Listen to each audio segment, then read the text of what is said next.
মোটা দাগে 3টি মামলা ছিল। একটি মামলা ছিল পুরাতন মামলা, সেটা তো টাইম হয়েছে। হয়েছে সেটা হচ্ছে ওবায়দুল কাদের সাহেব সহ যে মামলাতে ৪৫ জন আসামি যাদের বিরুদ্ধে মানবতা বিরোধী অপরাধের সাথে সম্পৃক্ত থাকার অভিযোগ আছে, তারা কমান্ড রেসপন্সিবিলিটিতে, সুপিরিয়র রেসপন্সিবিলিটিতে তাদের বিরুদ্ধে অভিযোগ রয়েছে। তাদের বিরুদ্ধে সেই মামলাটার আজকে নির্ধারিত তারিখ ছিল। আজকে ১৭ জনকে উপস্থিত করা হয়েছিল। এই ১৭ জনকে উপস্থিত করার পরে প্রসিকিউশনের পক্ষ থেকে আমরা তদন্তের যে অগ্রগতি সেটার ব্যাপারে একটা রিপোর্ট দিয়েছি এবং জানিয়েছি যে আমাদের আরও ২ মাস সময়ের দরকার। সেই ২ মাস সময় আদালত মঞ্জুর করেছেন এবং ২ মাস পরে একটা তারিখ ঠিক করেছেন, সেই তারিখে এটা রিপোর্ট দাখিলের জন্য রেখেছে। পরবর্তীতে শেখ হাসিনার বিরুদ্ধে 2টো মামলা ছিল আজকে শুনানির তালিকায়। একটি মামলা ছিল জুলাই এবং আগস্টের গণহত্যার সাথে তার সম্পৃক্ততার ব্যাপারে। জানিয়েছি আদালতকে যে আমাদের তদন্ত একদম চূড়ান্ত পর্যায়ে আছে, যে কোনো মুহূর্তে এই তদন্ত রিপোর্টটা দাখিল হবে। তারপরেও স্বচ্ছতার স্বার্থে আমরা 2 মাসের সময় আবেদন করেছিলাম, আদালত সেটা মঞ্জুর করেছেন। কিন্তু এটা আমরা আপনাদেরকে জানাতে পারি যে এই তদন্তটা যে কোনো মুহূর্তে দাখিল হয়ে যাবে, সেটা আগামী সপ্তাহ হতে পারে, যে কোনো সময় হতে পারে। তৃতীয় মামলা সেটি হচ্ছে গুম এবং বিচার বহির্ভূত যে হত্যাকাণ্ড ক্রসফায়ার, এই রিলেটেড মামলায় 11 জনের বিরুদ্ধে আমরা মামলাটি প্রথম শুরু করেছিলাম। 11 জনের বিরুদ্ধে গ্রেপ্তারি পরোয়ানা জারি করা হয়েছিল। তার মধ্যে মাত্র একজন গ্রেপ্তার আছেন, তিনি হচ্ছেন সাবেক মেজর জেনারেল জিয়াউল আহসান। সেই মামলার ব্যাপারে আমরা যেটা জানিয়েছি যে এই মামলার তদন্ত করতে গিয়ে আমরা ডিটেনশনের যে সেন্টার, গোপন কেন্দ্রগুলো ছিল, এরকম 4টি ডিটেনশন সেন্টার আমরা আমাদের তদন্তকারী সংস্থারা ভিজিট করেছেন, উদ্ধার করেছেন এবং সেখানে গুমের কাজে, নির্যাতনের কাজে, গুম করে হত্যা করার কাজে যে সমস্ত ম্যাটেরিয়াল ব্যবহৃত হতো সেগুলো উদ্ধার করেছেন। যারা যারা এই গুমের সেন্টারগুলো পরিচালনা করতেন তাদের নাম ঠিকানা বের করেছেন এবং কিভাবে এই লাশ অথবা এই বন্দীদেরকে ডিসপোজাল করা হতো সেটার ব্যাপারেও তথ্য প্রমাণ সংগ্রহ অনেকগুলোই হয়েছে, অনেকগুলো চলমান আছে। এইখানে শত শত অভিযোগ আছে গুমের। কয়েকশো অভিযোগের মধ্য থেকে বেশ কতগুলো গুমের ঘটনার তদন্ত প্রায় চূড়ান্ত পর্যায়ে আছে। সেগুলো তদন্ত রিপোর্ট যে কোনো সময় হয়তো আমাদের তদন্ত সংস্থা দাখিল করতে পারবেন। এটার জন্য আমরা 3 মাসের সময় চেয়েছিলাম, সেই সময় অ্যালাউ করা হয়েছে। বাট 3 মাসের মধ্যেই আমরা আশা করছি অন্তত কয়েকটি মামলার তদন্ত রিপোর্ট। এই গুমের ঘটনা যদিও আমরা মূলত একটা মামলা দায়ের করেছি, এই একটা মামলার মধ্যে সেখানে গুমের প্রত্যেকটা ইনসিডেন্টকে আলাদাভাবে ধরে আলাদাভাবে তদন্ত রিপোর্ট দেওয়া চিন্তাভাবনা আমাদের তদন্ত সংস্থা করছেন এবং তারা আশা করছি কয়েকটা তদন্তের রিপোর্ট খুব সহজেই দিতে সক্ষম হবেন। এটা ছিল আজকের দিনে মোটা দাগের প্রসিডিংস। আপনি একটা বলেছেন যে ওই যে ওবায়দুল কাদের সহ 45 জনের বিষয়ে যেটা প্রাথমিক প্রমাণ মিলেছে এটা বলেছেন, এবং একই সাথে শেখ হাসিনা একটাও বলেছেন যে প্রাথমিক মিলেছে। আপনি কি বলেছেন কোর্টকে? হয়তো যেটা বলেছি সেটাই বললাম, যে প্রাথমিক তদন্তে আমরা যারা প্রত্যক্ষদর্শী আছেন, ভিকটিম আছেন, তাদের বক্তব্য গ্রহণ করেছি। হসপিটাল থেকে ডকুমেন্ট সংগ্রহ করেছি, বুলেট উদ্ধার করেছি, ভিডিও ফুটেজ উদ্ধার করেছি, ড্রোন ফুটেজ উদ্ধার করেছি। এই সবগুলোর থেকে আমরা যেটা মোটা দাগে তদন্তের কনক্লুশনের যেদিকে যাচ্ছে সেটা হচ্ছে যে এটা একটা রাষ্ট্রীয় সিদ্ধান্তে সুপিরিয়র রেসপন্সিবিলিটির মধ্যে নির্দেশ দিয়েছিলেন তার মন্ত্রিপরিষদ, তার পুলিশ বাহিনী সেটা ক্যারি আউট করেছেন এবং তারা এই পরিকল্পনা সাজানো মাঠ পর্যায়ে বাস্তবায়নের কাজ করেছেন। এটা pure and simple wide spread and systematic attack on civilian population.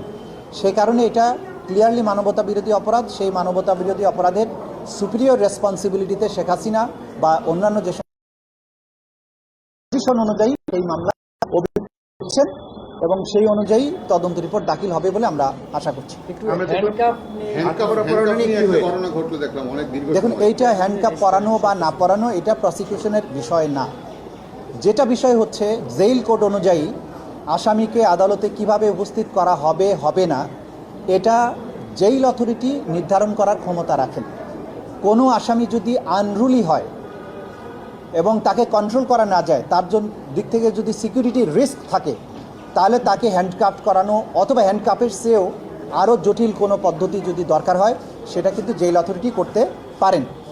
আজকে যেটা হয়েছে, যেটা এখানকার দায়িত্বরত আমাদের আইনশৃঙ্খলা রক্ষাকারী বাহিনী তারা রিপোর্ট যেটা দিয়েছেন ট্রাইব্যুনালের সামনেও দিয়েছেন বা আমাদের কাছেও জানিয়েছেন যে কয়েকজন আসামি, বিশেষ করে হাসানুল হক ইনু সাহেব, শাহজাহান খান সাহেব এবং জিয়াউল হাসান সাহেব, তারা খুবই আনরুলি আচরণ করেছেন, এদেরকে ধমক দিয়েছেন, গালাগালি করেছেন, হুমকি দিয়েছেন, নির্বংশ করার কথা বলেছেন। একজন তো তিনি হেলমেট ছুঁড়ে মেরেছেন এবং আগেও তার ভিডিও আপনারা দেখেছেন, যেটা হয়েছে যে উনি ওনাকে যখন দুপাশে হ্যান্ডকাপ না লাগিয়ে আগের সময়ে যে দুজন পুলিশ ওনাকে দুই পাশে দুই হাত ধরে নিয়ে যেতেন, উনি কিন্তু জোর করে হাত ছুটিয়ে ফেলেছেন।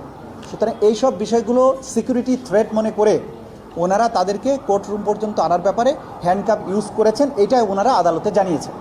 তো এইটা প্রসিকিউশনের দায়িত্ব নেই।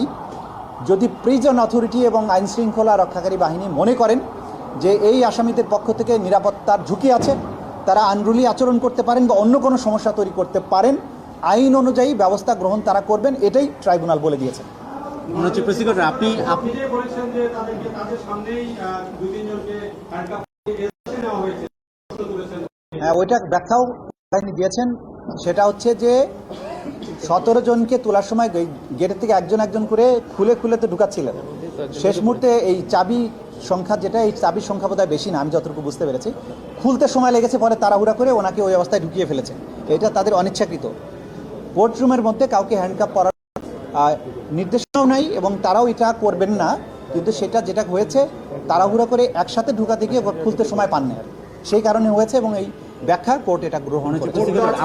আপনি কোর্টে বলছিলেন যে শেখ হাসিনার বিরুদ্ধে সেটা 1 থেকে 2 সপ্তাহের ভিতরে আপনারা হাতে পেয়ে যাবেন, তাহলে আবার 2 মাসের সময়টা কেন নিলেন? আমরা প্রতিদিন যদি কোনো কারণে 2 সপ্তাহের মধ্যে দিতে দেরি হয়, 2 সপ্তাহ পরে 2 সপ্তাহ 14 দিনের জায়গায় 16 দিন লাগে, তা আমি কি আবার পিটিশন নিয়ে আসবো? ন্যাচারালি আমরা সময় বেশি করে চাই, কিন্তু তদন্ত রিপোর্ট তার আগেই দাখিল হয়ে যাবে এবং আমরা আপনাদেরকে নিশ্চয়তা দিতে পারি আগামী 1-2 দিনের মধ্যেই হয়তো 2-1টা মামলা সুখবর আপনারা পেতে থাকবেন যে আনুষ্ঠানিক বিচারের যাত্রা শুরু করার জন্য আমাদের কাছে তদন্ত রিপোর্টের চূড়ান্তটা আমরা পেয়ে যাবো ইনশাল্লাহ। 1 থেকে 2 দিনের মধ্যেই হয়তো পাবো। আমরা পাওয়ার পরে আপনাদের আনুষ্ঠানিকভাবে জানাবো। এটা কি শেখ হাসিনা দিয়ে শুরু হবে 1-2 দিনের ভিতরে? শেখ হাসিনারটা তো একটু সময়, আমরা বলেছি একটু সময় লাগছে। অন্য 1 বা একাধিক মামলার তদন্ত রিপোর্ট শেষ পর্যায়ে আছে, সেগুলো আমরা পেয়ে যাবো আশা করছি ইনশাল্লাহ। কোনো মামলার তদন্ত রিপোর্ট পাওয়ার সম্ভাবনা রয়েছে। মামলা সংক্রান্ত নথির বিষয়ে ওনাদের একটা ছিল, মঞ্জুরও করেছে, মঞ্জুর পাচ্ছিল না।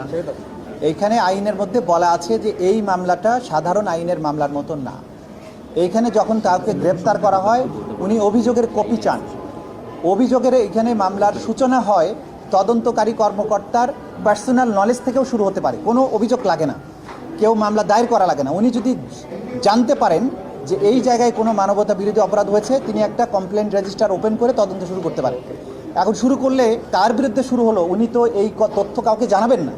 তা আসামিকে যখন গ্রেপ্তার করে আনা হয়, আইনে বলা আছে যখন গ্রেপ্তার করা হবে সেই সময় অথবা তার পরবর্তীতে তার বিরুদ্ধে মোটা দাগে যে অ্যালিগেশনটা আছে সেটা তাকে জানাতে হবে।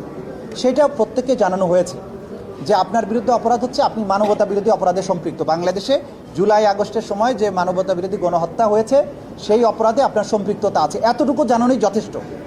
বাকি ডিটেইল সেখানে তার কতটুকু ইনভলভমেন্ট, কী সমাচার, কী সাক্ষী আছে, এগুলো পাবার অধিকার তার তখনই জন্মাবে যখন তার বিরুদ্ধে তদন্ত রিপোর্ট দাখিলের পরে চিফ প্রসিকিউটরের কার্যালয় ফর্মাল চার্জ দাখিল করবে, তখন কেবলমাত্র আসামিরা বাকি ম্যাটেরিয়ালগুলো পাওয়ার অধিকার রাখেন, তার পূর্বে নয়। এটা একটা বিশেষায়িত আদালত, এই আদালতের কার্যধারা বিশেষ আইন দ্বারা নিয়ন্ত্রিত। সাধারণ আইনের মতো এইখানে আসামিদের সব ধরনের অধিকার সেই রকম নেই, এটা আমরা অত্যন্ত ক্লিয়ারলি তাদের বুঝিয়ে দিয়েছি।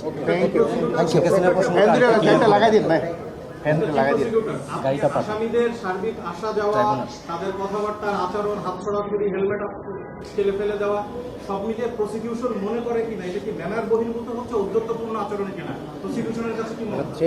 না বটেই, যেটা আজকে আইনশৃঙ্খলা রক্ষাকারী বাহিনী আদালত রিপোর্ট আসামিদের যে সমস্ত বিহেভিয়ার, সেটা ডেফিনেটলি ডিসগ্রেসফুল এবং এটা নিরাপত্তার জন্য হুমকি অবশ্যই। সে ব্যাপারে আমরা মনে করি জেল অথরিটি এবং আইনশৃঙ্খলা রক্ষাকারী বাহিনী যে স্থানে যে ধরনের পদক্ষেপ নেওয়া প্রয়োজন, তারা আইন অনুযায়ী সেই পদক্ষেপ গ্রহণ করবে।